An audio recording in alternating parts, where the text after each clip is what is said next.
Pemirsa, selamat malam. Anda menyaksikan Prime Talk Tajam Mendalam bersama saya Rory Asyari. Pemirsa, maraknya kasus kekerasan seksual pada anak di Indonesia memunculkan opsi untuk memberlakukan hukuman kebiri kimia. Nah, terlebih setelah ada undang-undang yang memungkinkan hukuman kebiri, yakni Undang-Undang Nomor 17 Tahun 2016 disahkan. Nah, vonis kebiri kembali menjadi ramai pasca seorang pemuda di Mojokerto, Jawa Timur divonis hukuman kebiri kimia setelah memperkosa 9 orang anak. Nah, kita saksikan lebih dahulu data dan juga fakta termasuk siapa sebenarnya pemuda di Mojokerto ini. Adalah Muhammad Aris, pemuda asal Mojokerto yang divonis 12 tahun penjara dan menjalani hukuman kebiri kimia setelah divonis melakukan pemerkosaan terhadap 9 orang anak. Ini merupakan vonis kebiri kimia pertama di Mojokerto dan menurut Menteri Pemberdayaan Perempuan dan Perlindungan Anak Yohana Yambise ini merupakan vonis kebiri pertama sejak Undang-Undang Nomor 17 Tahun 2016 disahkan. Nah, kita lihat lebih dahulu soal seperti apa timeline atau perjalanan kontroversi dari hukuman kebiri ini. Pemirsa, kita lihat bersama-sama bahwa di tahun 2015 yang pertama mengusulkan adalah Menteri Sosial pada waktu itu, Kofifa Indar Parawansa, mengusulkan adanya hukuman kebiri untuk mencerahkan pelaku pelecehan seksual terhadap anak. Kemudian di Oktober 2015, Menkumham Yasona Lawli mengkaji urgensi penerbitan Perpu soal kebiri. Kemudian 11 Mei 2016, kita lihat slide selanjutnya. Rapat terbatas Kabinet Jokowi memutuskan pemerintah akan menerbitkan Perpu.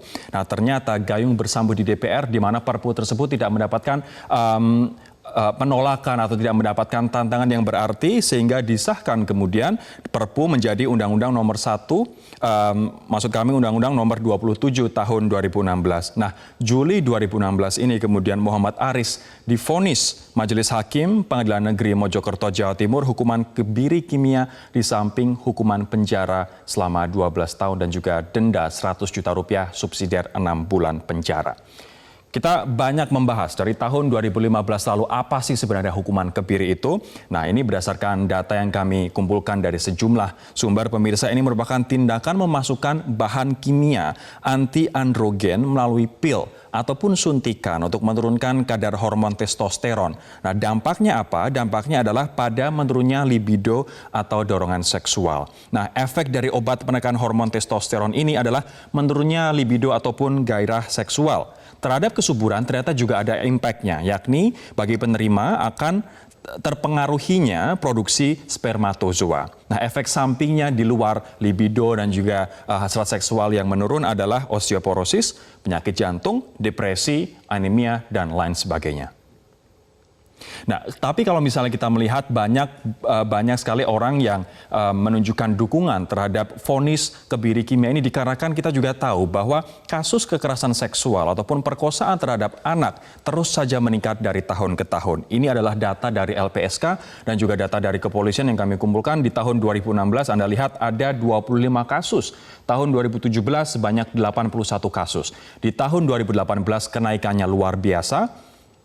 2 kali lipat lebih sebanyak 206 kasus. Dan di tahun 2019, tiga tahun pertama ini adalah data dari LPSK, pemirsa, sementara di tahun 2019 merupakan data dari kepolisian yang mengatakan bahwa sampai Mei 2019 saja sudah ada 236 kasus kekerasan seksual pada anak. Kalau misalnya kita bercermin pada negara lain, sudah ada sejumlah negara yang menerapkan hukuman kebiri. Yang pertama adalah Inggris, di mana dia menerapkan hukuman kebiri pada Alan Turing, seorang peneliti matematika dan komputer. Nah, efek kebiri yang dirasakan oleh Turing ini membuatnya kemudian bunuh diri pada usia 41 tahun dan pemerintah serta kerajaan Inggris pun secara resmi minta maaf di tahun 2013 yang lalu. Kemudian di Amerika, 10 negara bagian telah menerapkan hukuman kebiri. Yang terakhir adalah Alabama yang mensahkan hukuman kebiri pada Juli 2019. Hukuman ini diterapkan kepada pelaku perkosaan dan juga insest dengan korban di bawah 13 tahun. Hukuman pertama dijatuhkan pada John Money di tahun 66 karena dia seorang pedofil, padahal dia seorang psikolog dan juga seksolog. Korsel pun menjadi negara Asia pertama yang menerapkan hukuman kebiri. Ini sejak tahun 2011 sudah ada 2 napi yang mendapat hukuman ini. Nah, hukuman ini diberikan setelah terpidana di penjara selama sebanyak 3 kali karena melakukan pelecehan seksual terhadap anak di bawah 16 tahun. Dan terakhir adalah Kazakhstan yang selain melakukan hukuman kebiri, si pelaku juga dihukum 20 tahun. Selain 4 negara ini ada juga 2 negara lain yang menerapkan hukuman kebiri, yakni Polandia dan juga Rusia. Nah, apabila kita kembali pada kasus di Mojokerto ini pemirsa, yang menjadi masalah adalah belum ada petunjuk teknis. Dan juga belum ada yang mau mengeksekusi, dikarenakan ID menolak untuk melakukan eksekusi. Pertanyaannya kemudian, bagaimana kemudian penerapan hukuman kebiri ini di Indonesia, dan siapa yang mau atau siapa yang akan mengeksekusi terpidana perkosaan anak dengan kebiri kimiawi ini? Kita akan berbincang dengan 4 orang narasumber, 3 diantaranya ada di studio. Yang pertama adalah Ketua Biro Hukum dan Pembelaan Anggota Ikatan Dokter Indonesia, Dr. N. Nazar. Pak Nazar, selamat malam. Malam, Assalamualaikum. Waalaikumsalam. Ada juga Kang Asep Iwan Iriawan, pakar hukum pidana dan mantan hakim. Kang Asep, selamat malam. Selamat malam, Bapak. Ada juga Pak Nahar, Deputi Perlindungan Anak, Kementerian Pemberdayaan Perempuan dan Perlindungan Anak. Selamat malam, Pak Nahar.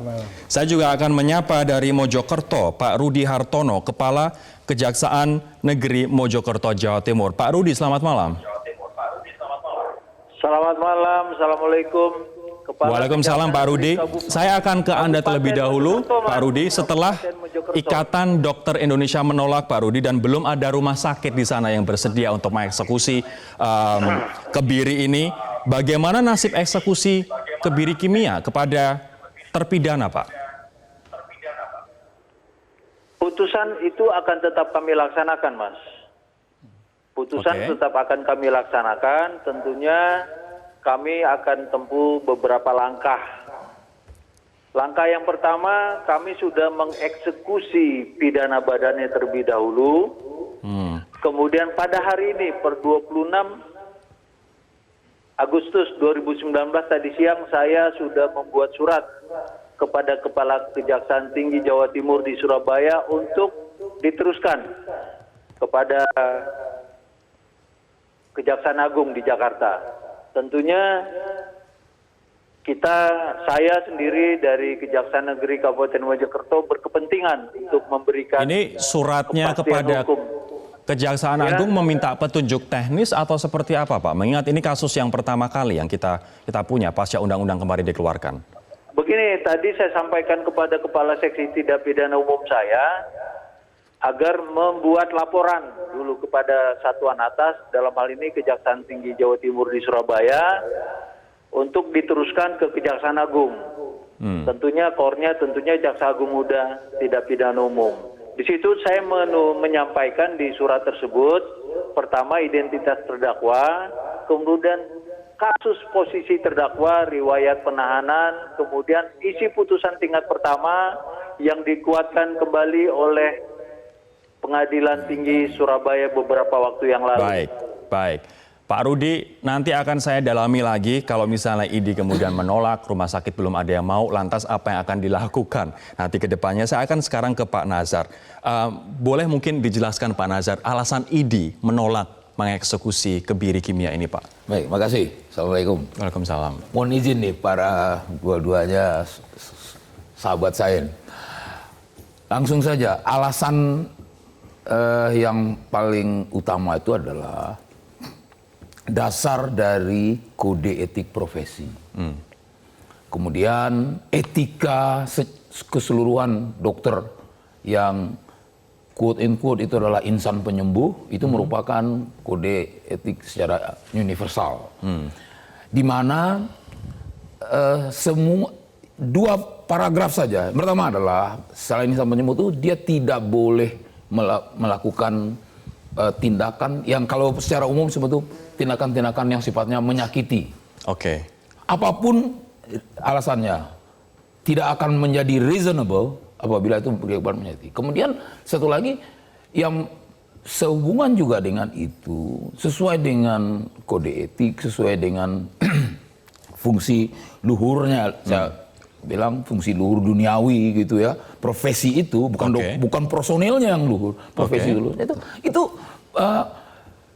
di dampak dari yang tadi itu side effect-nya itu nanti ini yang sangat bermakna untuk difahami masyarakat. Logikanya begini, kami yang melakukan, misalnya kita yang melakukan penyuntikan tablet, lalu side effect-nya nanti dari mulai segala macam itu kita juga yang menyembuhkan. Itu jadi selain dari kode etik itu nanti dampak ke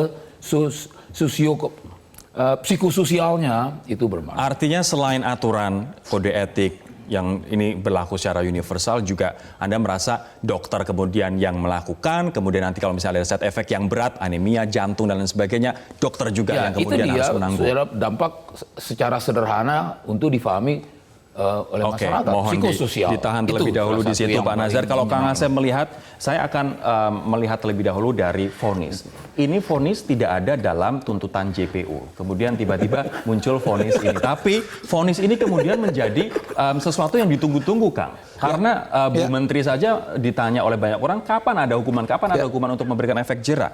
Terkait dengan pidana penjara 12 tahun, kemudian vonis Kebiri ini bahkan dikuatkan oleh Pengadilan Tinggi Surabaya. Apa tanggapan Anda sebagai mantan hakim, Kang? Kalau jangan dikutip tuh orang pejabat ngomong gituan. Itu kalau nggak ngerti hukum nggak usah ngomong hukum. Pejabat yang mana, Kang? Yang ngomong tadi, karena dituntut nggak ada kok hakim mutus. Itu sangat BODO bin LOL. Catat, saya nggak takut.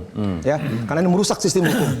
Artinya hakim boleh. Hakim boleh. Kalau misalnya minimal 1 hari, maksimal mati, hakim boleh pilih situ. Tidak harus sama, bisa lebih, bisa kurang. Itu dulu pegang dulu. Jadi kalau ada pejabat mengatakan jaksa tidak menuntut, hakim menuntut, udah nggak usah ngomong deh Anda, lebih baik kau jadi pejabat. Mundur aja lah. Bodoh bener tuh orang. Baik, oke. Catat, saya nggak takut. Ya. Artinya hakim sebenarnya boleh untuk menjatuhkan ini karena aturan undang-undang juga sudah bisa ada. beda, bisa sama. Gini, jaksa nuntut misalkan menghukum, tewas, terdakwa bebas, hakim lepas juga boleh. Sekali lagi, jadi hakim tidak terikat oleh tuntutan, tapi hakim wajib mempertimbangkan tuntutan. Soal dia tidak menuntut tadi misalkan Kebiri dan sebagainya, yang ada urusan. Hakim itu boleh menjatuhkan, misalkan tentukan tidak boleh luar dari maksimal. Jaksa tidak mengajukan Kebiri, tapi sekarang hakim Kebiri boleh. Setiap putusan hakim harus dipertimbangkan. Jadi sekali lagi, itu dulu untuk satu kan. Baik. Ada tanya yang lain nggak? Mau tanya yang lain, Kang? Boleh, silakan. Menurut Kang Asep, kemudian hukuman ini apakah sudah pantas? Pemerkosa 9 anak. Gini, satu. Kita sepakat kan, negara kita negara hukum, pasal 1/3 negara hukum, pasal 27 setiap orang wajib menghormati hukum.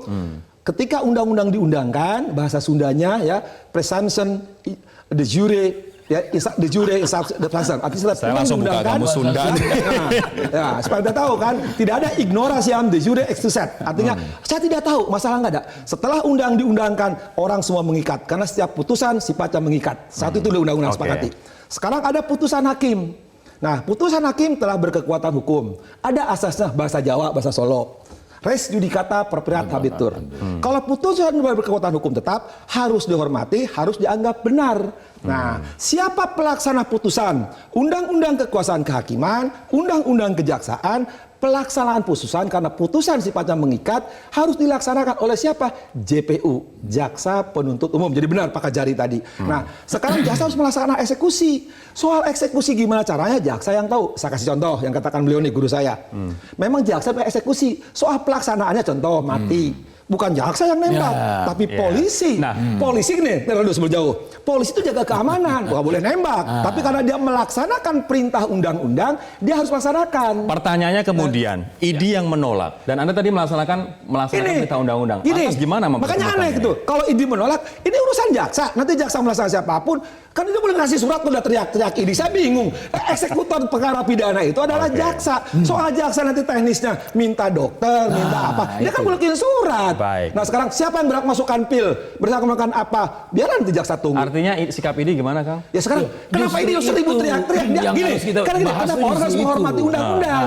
Kan ini udah diundangkan, mengikat semua, berlaku. Sudah orang tunduk patuh. diundang-undangkan. Jadi kalau dokter, profesi apapun, atas perintah hakim tadi asas kali kan, harus dilaksanakan. Dia tidak boleh melaksanakan. Wah, saya itu bertentangan. Polisi aja jaga keamanan. Pak, jadi gini. Sebentar, itu. Saya justru pasti dari Kang Asep yang seperti itu. Bukan kita sepakati di luar, enggak. Kita udah biasa. Kita udah saling tahu itu. Gini.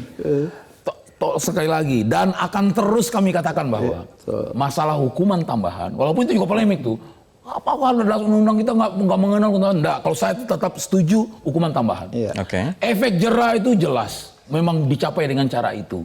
Bahwa hukuman tambahan ada, nanti rehabilitasinya juga ada. Itu berimbang. Persoalannya adalah seperti tadi kita sederhana. Bukankah ini adalah mutlak itu haknya eksekutor, JPU tadi, penuntut tadi. Ya. Nah, sekarang eksekutor ini tentu logika umumnya karena ini menyangkut medikamentosa, menyangkut obat, tentu arahnya kan ke dokter. Betul. Jadi dalam hal ini harusnya itu ditembak itu ke tenaga kesehatan. Itu dulu. Kenapa? Apa? Saya yakin negeri kita ini sangat-sangat menghormati setiap kode Artinya etik, tenaga kesehatan Sebentar. siapa saja Sedikit mereka lagi. yang punya Mau celah sampai untuk ke sana. melakukan ini? Mau sampai ke sana, di negeri kita ini sangat-sangat dihormati setiap eksistensi profesi. Itu jelas. Ya kan? Nah, profesi kami itu mengungkung, memframing kami seperti itu. Tetapi bukan tidak ada jalan lain. Jalan Ada lainnya jalan apa, lain. Pak Azhar? Nah, itu dia. Kami sangat menunggu gayung bersambut di situ. Bahwa kami nggak boleh sembarangan mengatakan sangat menghormati hukum, bahwa kami appreciate dengan teman-teman. Applied-nya kita sodorkan, kita cari bersama-sama secara teknis, karena kemarin dulu di sini juga Pak. Siapa yang disodorkan itu, Pak Dokter? Bisa saja tenaga boleh tentu berdekatan dengan masalah pengobatan itu tadi, masalah obat-obatan itu, tenaga kesehatan yang diambil oleh eksekutor.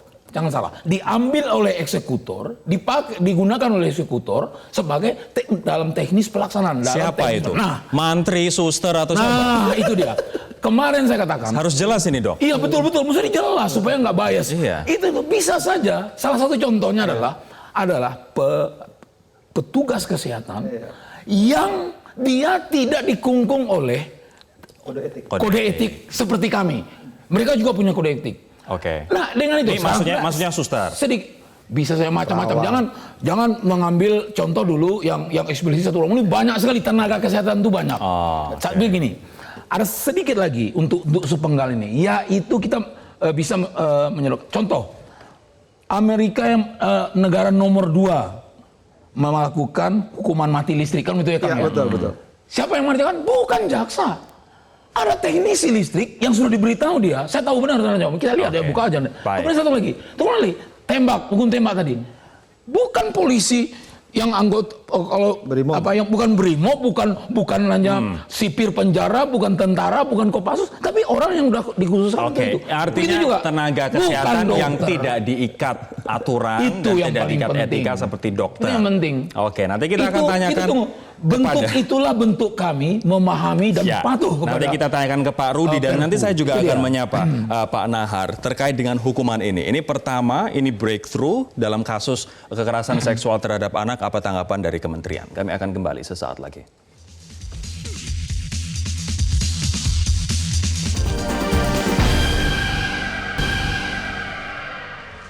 Saya akan ke Pak Nahar dari Kementerian Perlindungan Anak dan juga Pemberdayaan Perempuan. Tanggapan terkait dengan vonis ini, 12 tahun, 100 juta, subsidi 6 bulan, plus kebiri. Ya, yang pertama tentu kita mengapresiasi lah ya, ada keputusan hakim seperti itu. Lalu kemudian yang kedua, memang ini catatan kami ini, Pengadilan Negeri Mojokerto ini, ada beberapa terobosan yang kemudian terakhir dengan pemberian kebiri. Nah, bagi kami sebetulnya Kementerian Pemberdayaan Perempuan dan Perlindungan Anak, sejak awal kita tahu sama-sama ketika Kang Asep sama Pak Dokter berdebat soal itu, tentu ini juga bagian dari proses bagaimana kita mengimplementasikan undang-undang yang sudah disahkan tanggal 20 November 2016.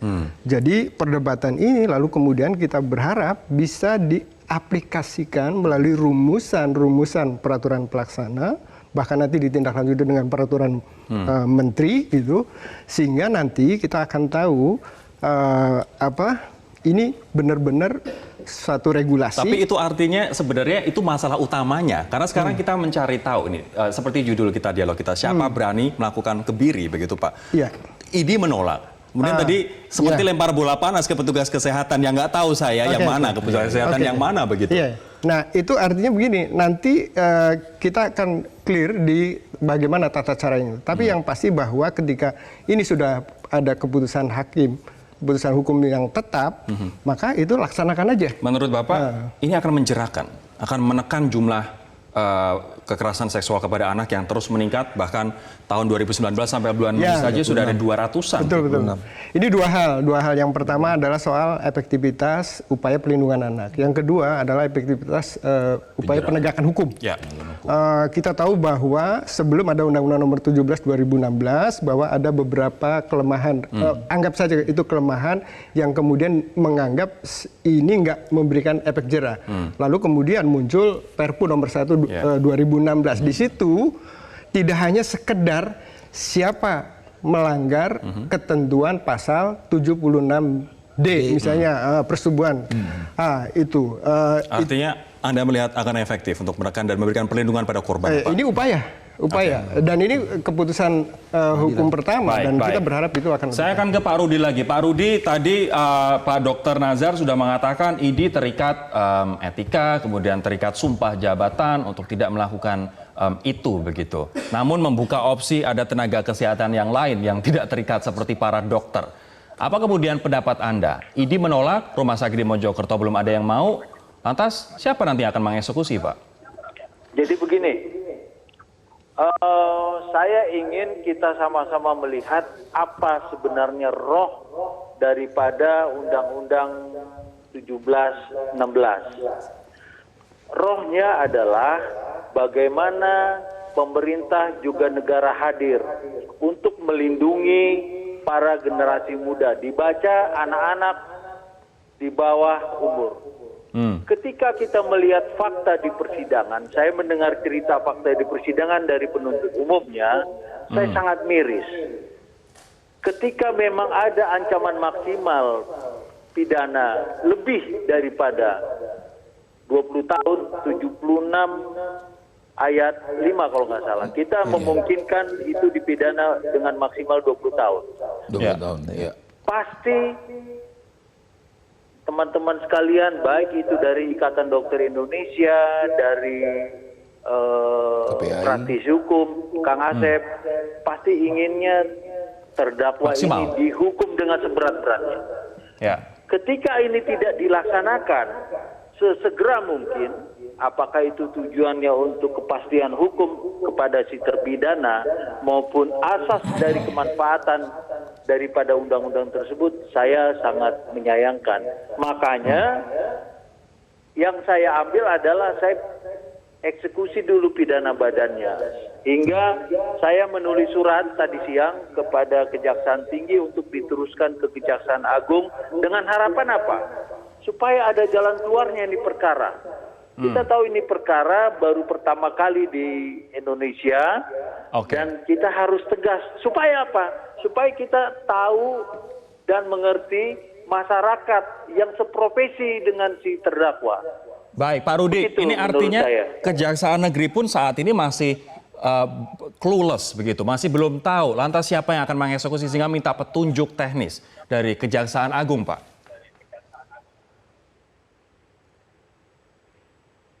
Petunjuknya seperti itu dari pimpinan. Oke, jadi harus ditanyakan terlebih dahulu, dikarenakan memang juknisnya belum ada. Ini undang-undang yang... Gini, Bro, sebentar dulu. Kalau eksekusi mah hak jaksa. Nah, itu kan di aturan internal mereka kan ke Kejaksaan Tinggi dulu, Kejaksaan Agung dulu. Tapi kalau eksekusi tadi kan Pak Kajari akan dilaksanakan, titik. Cuman pelaksanaannya kapan? Itu aja. Beliau kan menunggu petunjuk Kejaksaan Tinggi, kirim surat. Nah, betul. Nah, yang dikatakan, itu baru satu kejadian. Kan kejadian yang dekat metro itu kemarin tuh kan berapa? Belum yang bakal kejadian. Bayangkan kalau itu sekarang diungkap kejadian ketika menterinya beliau teriak-teriak yang sekarang jadi gubernur Jawa Timur kan. Nah, kebetulan sekarang kejadian Jawa Timur juga kan. Nah, sekarang persoalannya gini deh, ya. Yang harus dipilah-pilah itu sekarang ini udah selesai diputus hakim ya sekali. Dan ini harus dilaksanakan. Nah, sekarang persoalannya kan teman-teman saya ini, beliau ini ya. Apakah mau laksana atau tidak laksana itu soal lain sekali lagi. Karena itu teknis. Ini sekarang kewenangan Pak Kajari karena jaksa ini hanya mengeksekusi. Gini saya kasih tahu ya. Jangankan yang kebiri, yang mati aja nggak ada eksekusi. Nah, satu Sebentar, itu. Kang. Masalahnya yang kemudian melakukan teknis menolak dan juga memberikan alternatif. Tadi saya katakan. Nah, sekarang kan beliau udah mengatakan Sekarang apakah selalu harus dokter? Ternyata kan dokter ada tenaga medis, tenaga kesehatan, ada bidan, ada perawat, saya nggak ngerti. Beliau yang lebih tahu. Soal nanti kan teknis pelaksanakan. Tadi kan saya contoh pil. Ya pil kan dimasukkan juga bisa. Sekarang juga orang sakit diabetes bisa nyuntik, nanti juga mungkin tenaga kesehatan kejaksaan bisa. Nah soal sekarang pelaksanaan teknisnya nanti, biar apakah jadi nanti melaksanakan. Tapi jangan persoal sekarang, nih kebiri akan apa? Nah sekarang negara-negara beradab itu kan Amerika, Inggris sudah melaksanakan. Jangan mengatakan, oke, kita hormati ya pendapat beliau, bahwa efeknya gini. Nah sekarang di Inggris, di Amerika, dampaknya apa? Indonesia kan baru satu. Ya coba, bayangkan kalau semua itu dilakukan menyebar kepada anak cucunya.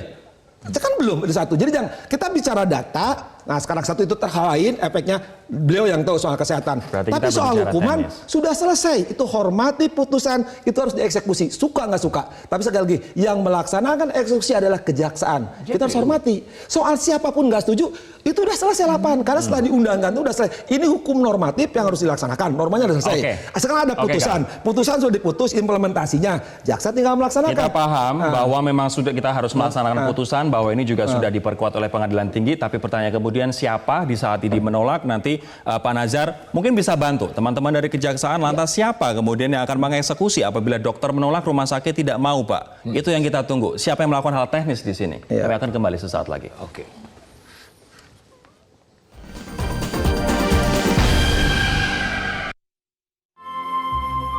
Ada banyak perbedaan di antara kita.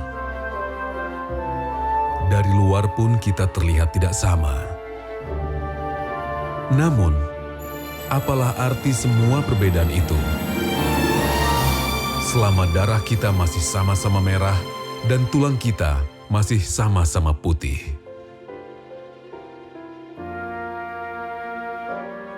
Persembahan Alam Sutra.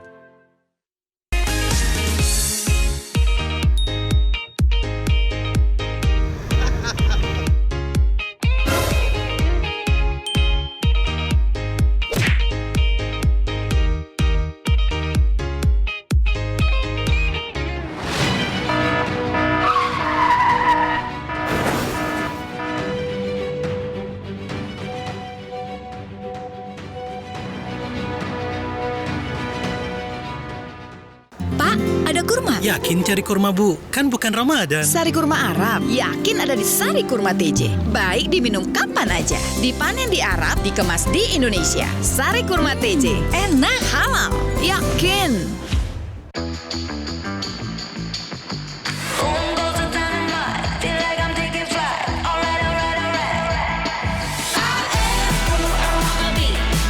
Get exclusive offers. Samsung Galaxy Note 10 Plus. Sendi sehat semangat goes ya. Amin. Sendi Anda aktif geraknya. Amin. Akan banyak hal baik terjadi saat sendi kita sehat. Amin. Olahraga teratur, bila perlu minum Wellmove. Wellmove halal. Untuk si kecil, Johnson selalu memberikan yang terbaik. Hanya menggunakan bahan alami yang sesuai untuk kulitnya, sangat lembut, dan teruji oleh dokter anak. New Johnson's. Otot dihantam capek pegal habis-habisan. Lawan dengan Hotin Strong. Baru krim otot ekstra panas. Hotnya in, strong sampai ke otot. Atasi capek dan pegal. Gak lengket tanpa bekas. Hotin Strong. Panasnya berani adu strong. Aktivitas yang padat dan gaya hidup yang tidak sehat seringkali menggerus kesehatan tanpa disadari. Ada kekurangan cairan, apalagi kita kerja biasanya ruangan AC. Lalu apa saja yang harus dilakukan agar tubuh dapat selalu optimal? Aku dan keluarga tidak akan menunda-nunda untuk minum air mineral. Simak beragam tipsnya hanya di Health Insight. Jam 8:55 malam ini. Dipersembahkan oleh Awali hari dengan informasi terkini, menjadi sumber referensi dan inspirasi di setiap aktivitas. Melalui news video portal, segala informasi dapat disajikan cepat, akurat, dan lengkap. Dengan kekuatan teknologi digital, Medcom.id hadir dengan berita pilihan yang dikemas secara menarik. Medcom.id, digitally inspire people. keseimbangan antara perlindungan lingkungan dengan kepentingan bisnis sejatinya dapat diupayakan berjalan beriringan. Lalu apa yang dibutuhkan dalam mewujudkannya? Areal konservasi Sungai Rengal ini bisa diperluas. Dia tidak hanya tinggal di kawasan kita, tapi dia bisa bergerak ke tempat lain, berkembang biak lagi tempat lain sehingga populasinya itu bisa meningkat. Melihat Indonesia, melestarikan habitat spesies langka Indonesia. Rabu 28 Agustus jam 10:30 malam. Saya ke Dr. Nazar lagi, Dok. Ini kan undang-undang mengamanatkan kebiri kimiawi. Kimiawi itu memang bentuknya harus suntikan saja sehingga ada yang melakukan eksekusi suntik. Enggak. Kan disebutkan di situ kimiawi. Ada wacana di awal-awal itu suntik. Asosiasinya itu karena gini, yang paling aman, yang paling dijamin directly sampai memang suntik. Itu yang paling aman. Itu yang paling aman. Tetapi karena di situ kita lihat aja dalam undang-undang sebelum saya disalahkan Kang Asep ya. Dokternya guru saya muridnya. Disebutkan di situ. Kimiawi, ya udah kimiawi dalam bentuk apa? Kalau nanti ada bentuk cair, malah dengan menggunakan alat kontrasepsi itu kan alat kontrasepsi, obat itu obat kontrasepsi sebenarnya itu. Mau suntik mau apa? Artinya pil pun bisa, cairan juga bisa. Susuk juga bisa. Ditanam. Oke, Dok, tapi sebentar. Artinya pil bisa, cairan bisa, yang si terpidana bisa ambil sendiri. Bisa ambil. Tanpa melibatkan petugas kesehatan. Persoalannya. Nah, ini kita kan perlu kepastian hukum. Kalau kepastian hukum, kepastian cara, kepastian waktu, locus tempus itu dihitung tuh di sana tuh. Jadi artinya kalau pil tidak aman untuk diyakini nyampe. Yang paling aman tuh memang suntik. Tetapi secara hukum pil itu juga kimiawi karena dalam kalimatnya itu kimiawi. Anda menyarankan apa kemudian? Nah, kalau saya ya kan, kami menyarankan tetap suntik. Tetapi berarti ada orang yang akan menyuntikkan. Sekaligus didapat 3 manfaat. Jelas sampainya, jelas Dokter Nazar, artinya siapa? Jelas. Nah, itu tadi memang 4 kali Anda menanya siapa. Ya, belum nyampe-nyampe ini. Saya udah kayak maraton, nyampe-nyampe finish. Yaitu adalah orang yang tentu orang yang ditunjuk oleh eksekutor. Mesti harus begitu. Itu ini alatnya saya eksekutor, JPU. Itu yang paling baik dipilih dari tenaga kesehatan non dokter yang tidak, saya ulang sekali lagi, yang tidak terikat dengan itu. Pak Rudi, apakah ini cukup menjawab, Pak? Akhirnya suntik memang yang paling efektif, tapi kemudian dipilih tenaga kesehatan non dokter. Bisakah ini kemudian diaplikasikan? Saya pikir apa yang disampaikan Kepala Biro tadi benar, tapi itu nanti itu ada di ranah kami. Nanti setelah kami mendapatkan petunjuk, nanti saya akan mengambil langkah-langkah. Itu jadi sebagai satu pertimbangan kami nanti tentunya untuk mengambil keputusan. Baik, tapi kalau misalnya petunjuk teknis Pak Nahar, saya akan tanya terlebih dahulu, adakah kementerian kemudian memberikan pandangan atau paparan terkait dengan petunjuk teknis ini? Iya, kita sedang melakukan proses finalisasi terkait dengan tata cara ini dan tentu kementerian-kementerian Anda sedang menyusun itu. Iya, dan kementerian-kementerian lembaga terkait di bidang ini kita terus melakukan diskusi, lalu kemudian pandangan-pandangan seperti ini juga tidak luput dari bagaimana kita memformulasikan melalui legal drafting. Lalu kemudian yang paling penting adalah ketika kita membuat sebuah aturan jangan sampai ini tidak bisa dilaksanakan. Betul. Sudah sejauh apa Pak? Karena ini kemudian membuat apa namanya pemberitaan, ID kemudian tidak mau, rumah sakit juga menolak begitu. Nah, tadi Pak Nazar mengusulkan tenaga medis di luar dokter, nanti tenaga medis di luar dokter juga protes. Ya. Sudah sejauh apa? Jadi ini usulan-usulan ini bagus dan kemudian nanti kita sedang memformulasikannya dan ini sekarang pada tahap akhir di mana kita dalam proses penyusunan peraturan perundang-undangan kan perlu persetujuan dari masing-masing kementerian dan lembaga. Nah, kita berharap setelah fase ini tinggal ditanda tangan. Oke, kita nanti akan lanjutkan perbincangan pemirsa. Nanti saya akan minta pendapat dari Kang Asep terkait dengan suntik atau pil atau cairan atau susuk tadi dikatakan Dr. Nazar. Kami akan kembali sesaat lagi.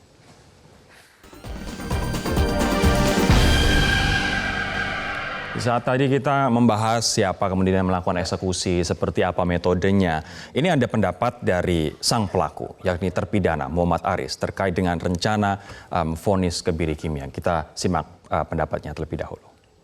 Yang disuntik sama hukuman mati milih mana? Mati mawon Mas. Apa Mas? Kok kenapa mati? Kok milih mati? Alasannya kok lebih hukuman mati kenapa? soalnya hukuman suntik nih, seumur hidup nih. Penderitanya seumur hidup. Oke. Mas ini kan sudah kondisinya sudah tetap ya, tidak bisa diubah lagi. Terus Mas juga tidak mau merubah, tidak ada upaya lagi. Gimana nanti kalau misalkan Saya akan coba menjelaskan, mentranslasikan daripada hukuman suntik kebiri atau hukuman mati, pilih mana? Hukuman mati saja. Ketika ditanya kenapa, dikarenakan kalau hukuman suntik ini penderitaannya seumur hidup. Jadi lebih baik terpidana dipilih hukuman mati saja. Kang Asep, tadi perdebatan kita terkait dengan siapa yang melakukan. Dokter tidak mau, kemudian diusulkan tenaga di luar dokter, sementara kejaksaan mengatakan itu akan menjadi ranah kejaksaan. Apa yang ingin Anda sampaikan, Kang? Jadi dari Undang-Undang 17 2016 itu perintah undang-undangnya harus ada turunannya. Nah mungkin belum kan? Belum. Nah sekarang jadi masalah kan? Nah sekarang kan gampang kalau jadi masalah. Gini, kita bisa studi banding. Kalau kata Pak Jokowi nggak usah keluar negeri, tinggal klik Amerika gimana, Inggris gimana kan? Satu. Itu belajar ilmunya kan? Sekarang empirisnya. Tadi kan persoalan suntik menyuntik kata beliau. Saya kasih contoh gampang. Orang tua saya itu banyak yang udah 80 tahun udah diabetes bisa nyuntik sendiri. Ya. Lebih gila lagi. Mahasiswa ujung-ujungnya saya tahu terpidana disuruh nyuntik sendiri kan? Iya, mahasiswa yang terkena narkoba itu pinter-pinter tuh narkobawan. Masa kalah sama narkobawan? Oh dia juga mati sendiri nyontak. Contoh itu udah. 3, Ror. Artinya dia harus menanggung hukuman atas perbuatannya sendiri dan melakukan hukuman kebiri pun melakukannya sendiri. Narkoba juga nyuntik sendiri, diabetes nyuntik sendiri, itu kan tinggal pelaksanaan. Tinggal pilihan nanti tuangan dalam bentuk peraturan pemerintah itu kan. Lebih ini lagi sekarang jaksa yang tahu kan nanti kan, ya yang melaksanakan. Kan cara itu tinggal bagaimana caranya. Bagaimana orang itu kimia. Ini jelek-jelek saya ini walaupun anak sekarang hukum, anak IPA ranking 2 SMA 1, ngerti belajar kimia. Unsur-unsur kimia. Bagaimana unsur kimia ini membuat itunya tidak bergerak dalam jangka lebih dari Saya akan ke Pak Rudi sekarang. Pak Rudi ini terakhir untuk Anda, kalau misalnya menjadi polemik siapa yang mengeksekusi, mungkinkah si terpidana mengeksekusi dirinya sendiri, Pak? Hal itu sah-sah saja. Kenapa tidak? Banyak orang yang bisa nyuntik sendiri. Saya pun bisa nyuntik sendiri. Kenapa tidak? Yang penting begini poinnya. Terpidana mendapat kepastian hukumnya. Saya inginnya itu saja. Nggak ada urusannya dengan hal-hal yang lain. Bicara siapa nanti yang nyuntik, teknis.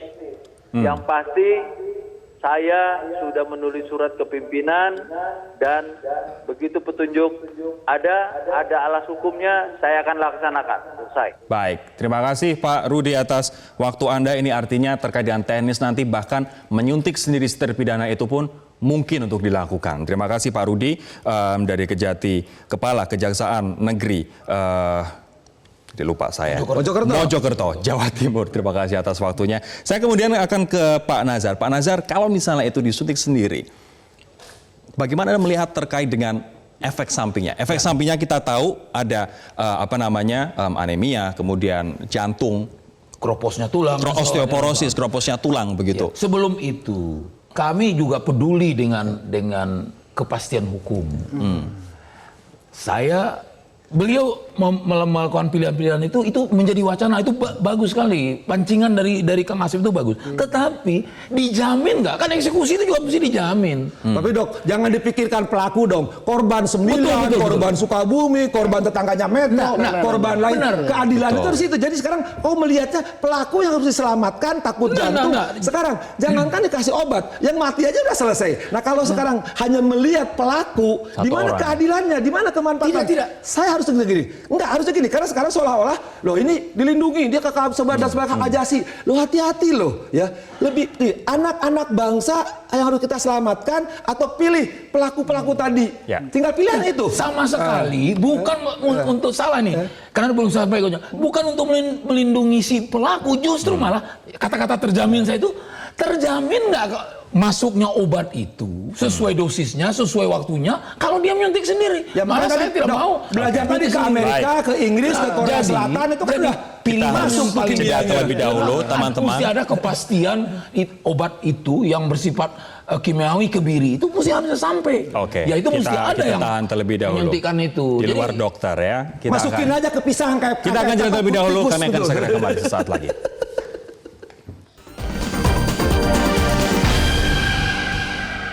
Saya akan ke Pak Nahar. Pak Nahar, ini menjadi kemudian breakthrough.